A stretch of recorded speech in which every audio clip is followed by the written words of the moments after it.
सुधीरा की जब से शादी तय हुई है तब से ही गुमसुम रहने लगी थी। उसे ना तो रात में नींद आती थी और ना ही भूख लगती थी। शादी वह भी करना चाहती थी, वह भी नया जीवन जीना चाहती थी, किंतु वे घटना उसे बार बार परेशान भी कर रही थी।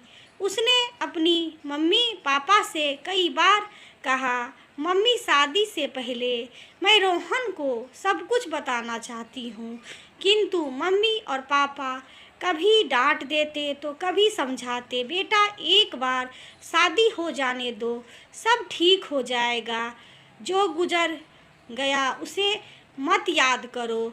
और फिर कभी भी वे बात अपने जबान पर लाना भी मत।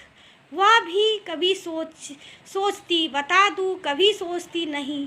मेरी बात सुनकर कभी कभी रिश्ता टूट न गया तो अंदर द्वंद्व चल रहा था। उसके मन में वह अपने सपने टूटने नहीं देना चाहती थी, फिर भी उसके मन का एक कोना था जो उसे कचोट रहा था। वे अपने जीवन साथी के साथ आगे का जीवन ईमानदारी से शुरू करना चाहती थी। शादी की तैयारी भी कर रही थी, पर कभी मन खुश रहता तो कभी उदास हो जाती थी। उस घटना को वह दिमाग से निकालना चाहती थी और वे दिन भी आ गया जब वह अपने मम्मी पापा का घर छोड़ पिया के घर आ गई। अपनी सेज पर अकेली बैठी थी, दिल धक धक कर रहा। रोहन कमरे में आया, उसने सुधीरा का हाथ पकड़ा। सुधीरा अंतर्द्वंद चरण पर पहुंच गई थी।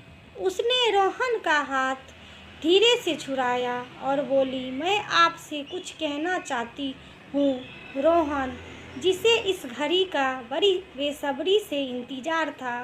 बोला, अरे सारी जिंदगी ही कहना सुनना और चलता रहेगा, पर आज नहीं। वह बोली, नहीं रोहन जी, मैं अपनी शादी की शुरुआत ईमानदारी से करना चाहती हूँ, इसलिए जो कह रही हूँ सुनो। मैं आपके लायक नहीं हूँ, मैं पवित्र नहीं हूँ। उसकी आंखों से आंसू बहने लगे। वह आगे बता रही थी, मेरे पापा के दूर के रिश्ते का एक भाई था जो ऑफिस के काम से अक्सर हमारे घर आता रहता था। उस समय मेरी उम्र यही 10-11 वर्ष के करीब थी। वे मेरे लिए कभी मिठाई, कभी खिलौना लाता था, कभी मुझे घुमाने ले जाता था। मैं भी उनसे हिल मिल गई थी काका, जो मेरा लगता था। एक बार पापा ऑफिस गए थे और मम्मी किसी काम से बाहर गई थी। मैं अकेली थी। वे आया हुआ था, उसका काम हो गया था, सो घर आ गया और मुझे अकेली देखकर मेरे साथ मस्ती करने लगा। मैं भी काका है यह सोचकर खुश थी। उसके मन में क्या था कुछ समझ नहीं पाई और धीरे धीरे उसने वह सब कर दिया जिससे मुझे अपने आप से घृणा हो गई।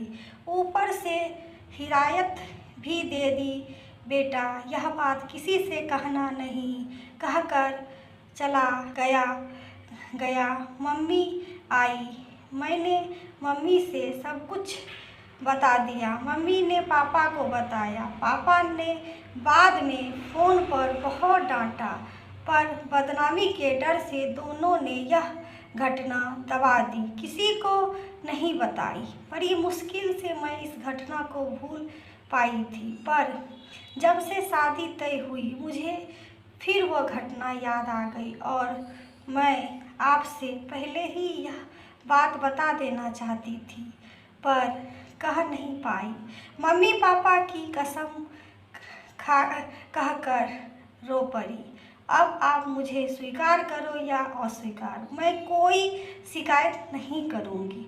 रोहन उसका हाथ और भी कस कर पकड़ लिया और बोला, सुधीरा इसमें तुम्हारी कोई गलती नहीं है और ना ही तुम अपवित्र हुई हो। अपवित्र तो वह हुआ है जिसने तुम्हारे साथ यह घृणित काम किया है। तुम अगर मुझे यह बात नहीं बताती और मुझे बाद में मालूम पड़ती तो मैं कुछ सोच सकता था, किंतु तुमने ईमानदारी से मुझे सब बताकर मेरे दिल और अपना सम्मान बढ़ा लिया है। पहले प्यार करना था, अब सम्मान करता हूँ। इतना कहकर रोहन ने सुधीरा को अपनी बाहों में भर लिया।